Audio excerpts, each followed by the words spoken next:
Some places on Earth inspire a sense of mystery and adventure, legend and enchantment, for its wild beauty and its sheer isolation. This group of islands have been ravaged by the elements, but still quietly survives. What forces of nature created this beauty? Where did its people come from?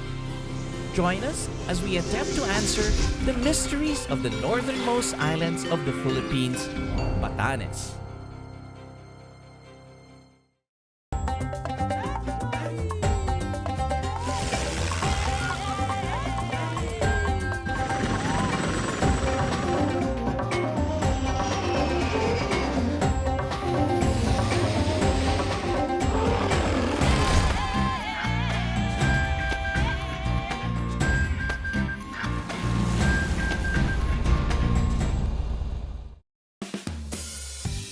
For a Filipino pilot flying north, the last sight of home would be this group of 10 islands lying where the West Philippine Sea and the Pacific Ocean meet. I thought it was a good time to revisit this place and go for a quick flight. My son Spike, who has been my flying buddy on the Beechcraft King Air since he was young, accompanied me on this adventure. We took off from Manila and we were up to cruising altitude very quickly. We are now cruising at 28,000 feet, and if you have not paid your ticket, you better take out all your wallet because this is not your friendly skies. Weather on top and en route was good, and after flying over Lawag, we prepared for our landing briefing. We're coming in from here, no? Track out 290, then inbound. In about 20 minutes, Mount Iraya loomed in the horizon, creating a distinct weather pattern over Basco. And Basco Radio, RPC 350, passing 900,000, 20 miles to your station. We'll be flying overhead your station before descending at 5,000. 350, 20 miles, and we'll fly overhead the station. Roger. So like we said, the clouds is exactly over Basco. This is always the case. But we do the approach, come out from the sea, descend in the water, and then come in back to the runway. Waiting for gears. Yeah, let's put our gears down. And let's fly this manually. Don't turn off autopilot, huh? And 350, turning final. 350, Roger. Milan runway 062 and... Wow, I know how to make ATF approach. It first to fall. One of Skyjet Airlines' fleet was just behind us and knew I was flying to Basco as well. Happy landing, Capjoy. Thanks, John. With a short and inclined runway, surrounded by mountainous terrain, I always find it challenging to land here. 50, 40, 30, 20, 10. Of course, Spike thought he could have done it better than me. Well, he's probably right. I was surprised at how much has changed since my last visit. Back then, Basco Airport didn't even have a terminal. Now, several airlines fly daily to and from the province. We landed just about the same time as Skyjet Airlines BAE 146. These planes specialize in short field takeoffs and landing, suited for the country's many small islands. It was great to see the captain, John, who greeted me on the radio earlier. Isn't this an exciting runway? Yeah, you can see it's a one-way approach, and once you hit the tail, there's no turning back. You're committed to land. Otherwise, you'll having a hard time to pull it up with this mountain. You're a short field takeoff and landing. Yeah, this aircraft is designed for it's a stall aircraft. It's powered by 4-engine 502 turbofans. Yeah, I saw you came in very nice. Yeah. It's as if you know the runway like the palm of your hand. It's always nice reconnecting with fellow aviators. But John had to quickly shuttle back to Manila, so I went off to explore the islands. Resting on top of a lush hill is Fundacion Pacita's stone building, a seamless addition to the already postcard-perfect landscape. It was to be my home while exploring Batanes. The island's only nature lodge offered the best comforts with no extra charge for the magnificent views. It is run by the Abad family, who has made it their mission to preserve the island's many gifts through sustainable, community-based, eco-cultural tourism. It was once the home studio of Batanes-born artist Pacita Abad, whose work has garnered international fame. Today, through a foundation named after Pacita and her parents, its income supports various projects in developing the whole province.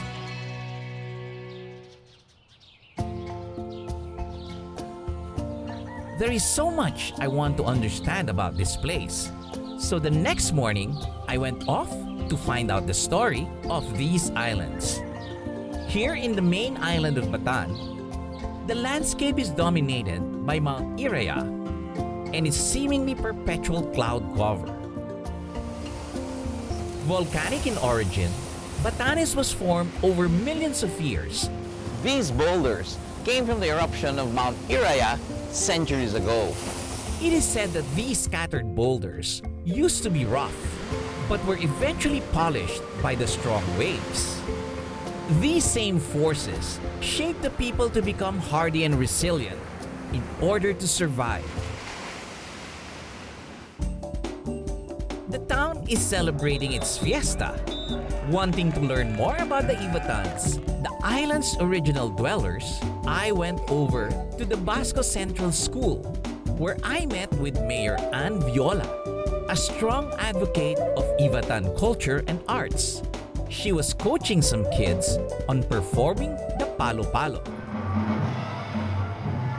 This is Palo Palo, and it tells us the story of how Batanes came into its province. When this is dramatized, we can see the changing of the lives of Ivatans in terms of their acceptance of new government that was introduced to them by the Spaniards.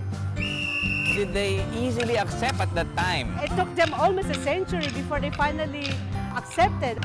Through the Palo Palo, I learned the Ivatan struggle as a peace-loving people. And though Christianized, they did not lose the reverence for the spirits in nature. One of the kids also sang a beautiful Ivatan tune that predates the Spanish occupation.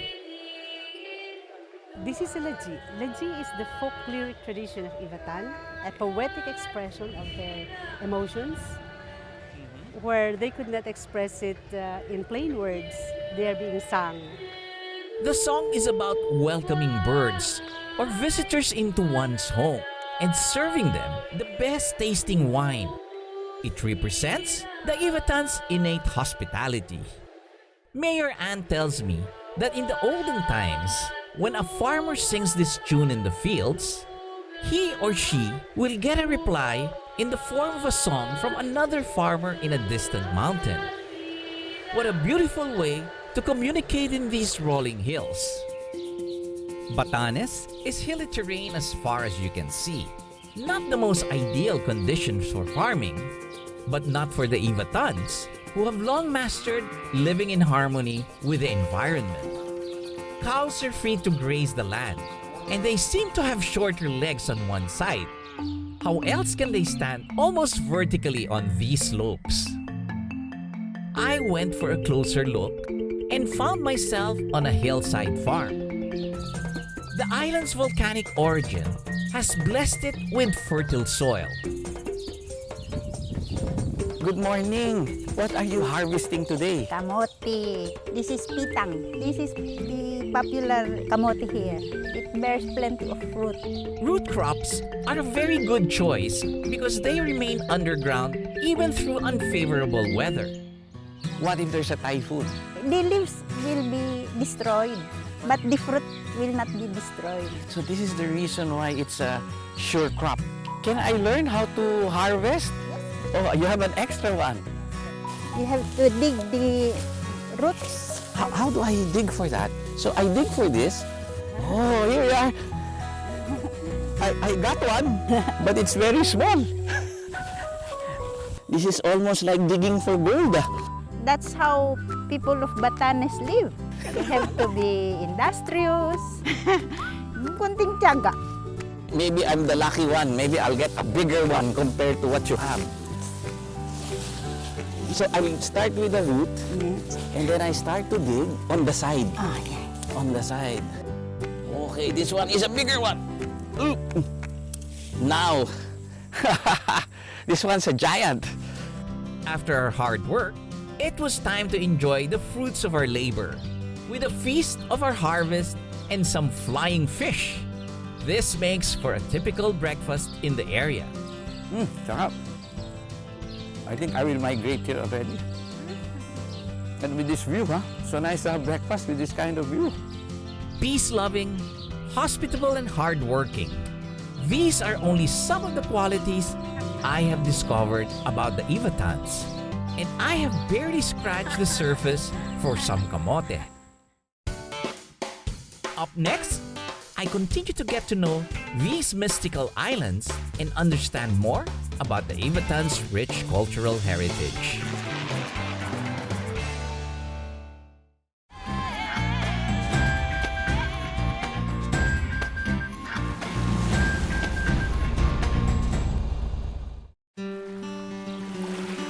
I am still in the magnificent island paradise at the ends of the Philippines.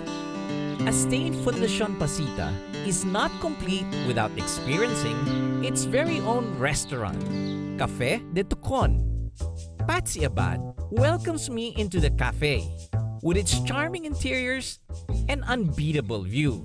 They serve traditional Ivatan fare with a modern take. So Patsy, is this soup the specialty of the house? Well, the traditional dish actually is the uvod. It's usually like a healthy alternative to meatballs. Oh, so it's not meat? It's not meat. Oh, okay. So it's banana corn with a bit of fish and ginger. Flavor is very nice. I like the gingery flavor. Almost tastes like meat. Yeah. Very good for people on a diet. Something I should do very soon. But maybe after I try more of their specialties. This is lunyes. It's our traditional pork dish. It's actually cooked with just salt. And then you render the fat and then it gets fried in its own fat. Oh, okay. And then in the olden days, they store it in a jar with all the fat in it, and it lasts until for 6 months. And then this is another traditional dish. It's called supas or yellow rice. It's cooked with a bit of rendered fat and turmeric. You know, I'll pretend that I don't eat too much.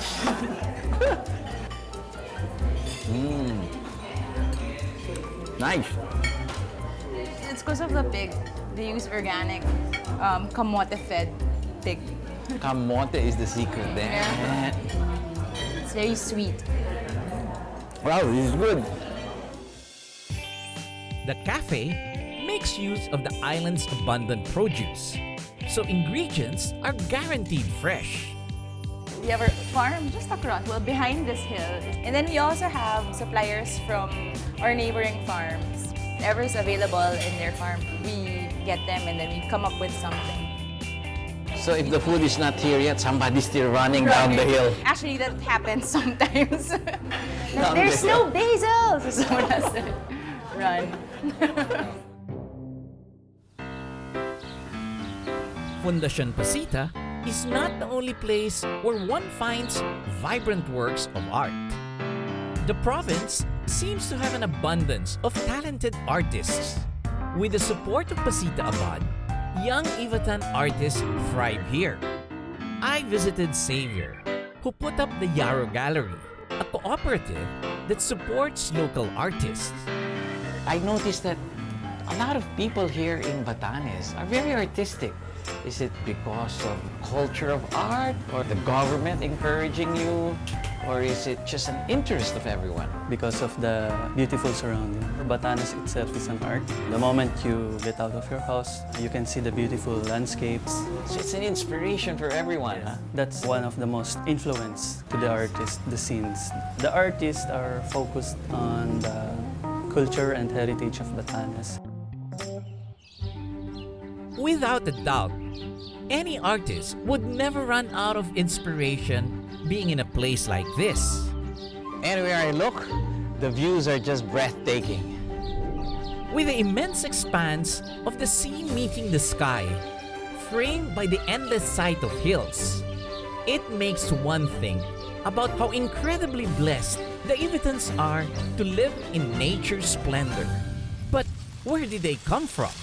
Scholars still debate about their origin. Some propose that they trace their ancestors from China, who came through Taiwan and settled in Batanes.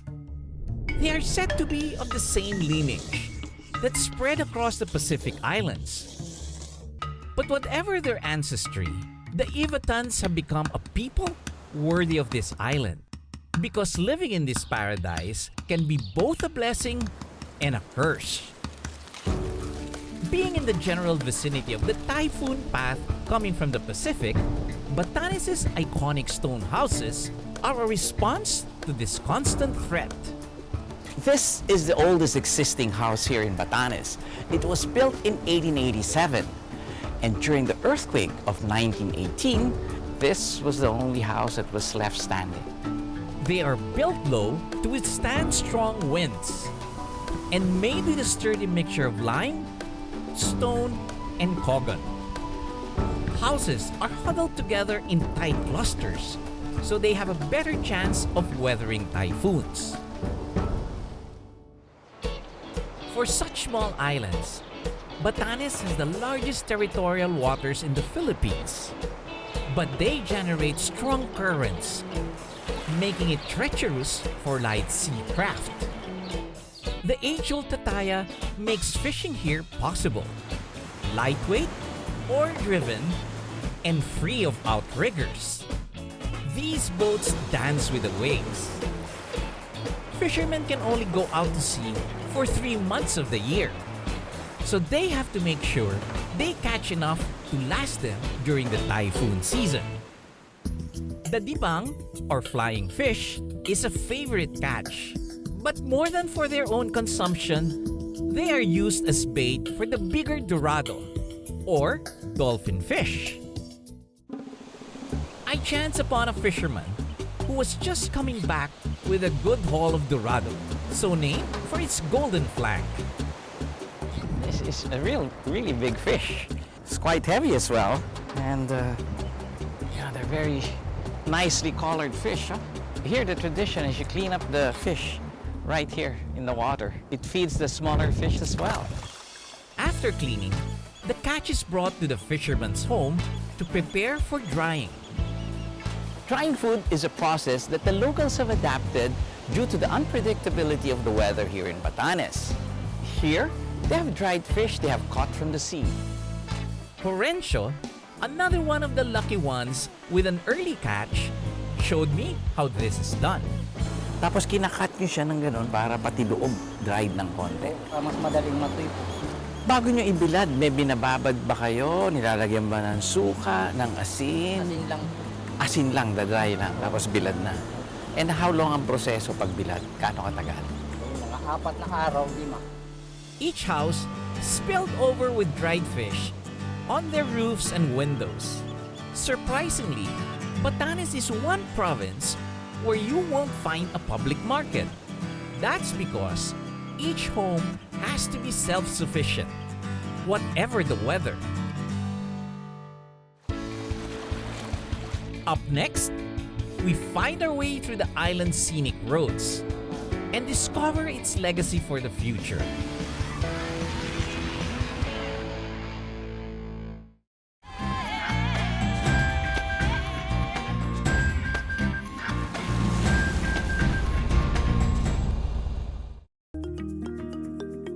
From being in relative isolation, Batanes is now a well-established point in the tourist map. Visitors, not only from Luzon, but also as far as Visayas and Mindanao, make the long journey to see this piece of paradise. But along with tourism and the progress it brings to any place, change is surely inevitable. How do the Ivatans preserve a culture as ancient and as pristine as theirs? To get into the heart of the island, Spike and I decided that the best way to explore is by rolling out the segways. We passed through small towns with remnants from the past, to hills overlooking the sea. In the town of Ivana, we came upon a very interesting cafe right by the port. Customers can walk in freely, take what they need, and just drop the payment into a box, all on the basis of honesty. Often unmanned, I had a rare opportunity to talk to its proprietors, Elena, a school teacher, and her husband Jose. Why did you think of this Honesty Cafe?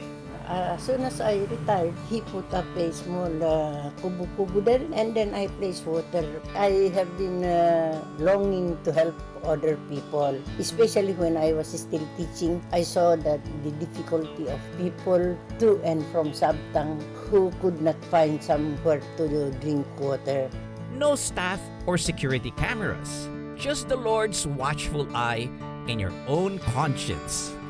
Not a strange setup for Batanes, with its almost zero crime rate, but quite a novelty to visitors.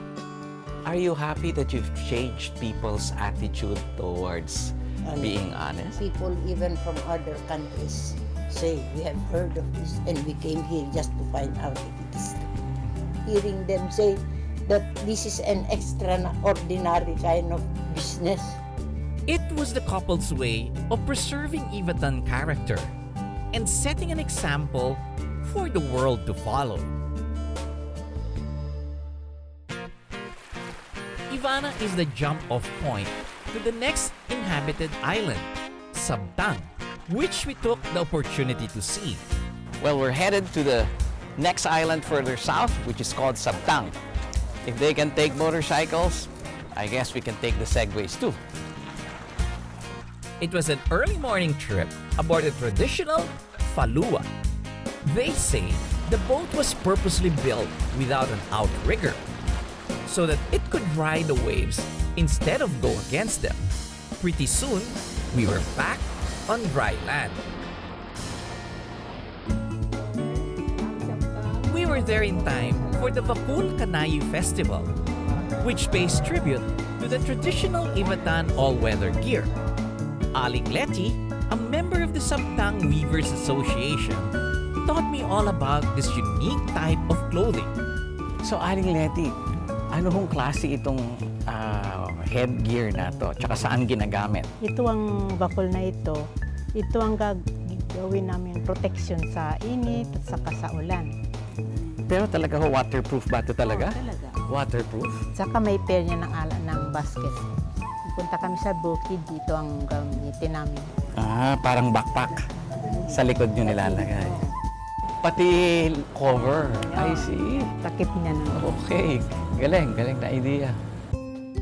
She tells me that it's a disappearing tradition among the younger generations, but they hope to keep it alive through festivals like these. Exploring more of the island, Spike and I made the most of the well-paved roads, cutting through the beautiful coastal scenes. But one of Subtang's most breathtaking sights is the Chamantad Point viewpoint, a wide expanse of sloping hills pointing to the vast ocean. The views get better as you go further in. Of course, I cheated by scaling the slopes on a Segway. The sight of rocky cliffs rising from the cove of a foamy beach below can somehow summarize this place. Turbulent and unpredictable, but eternally beautiful. Somehow, I felt that I have come to a better understanding of Batanes. Just before I left, I wanted to share the joy of flying with the kids I met. Batanes being the home of the winds, I brought them some kites to play with.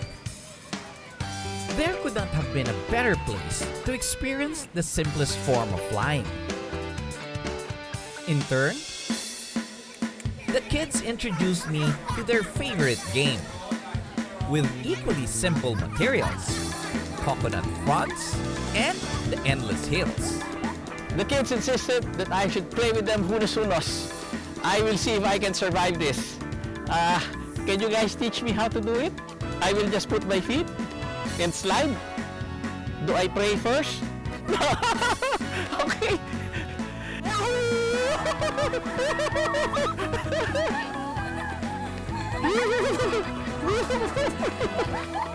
Try again.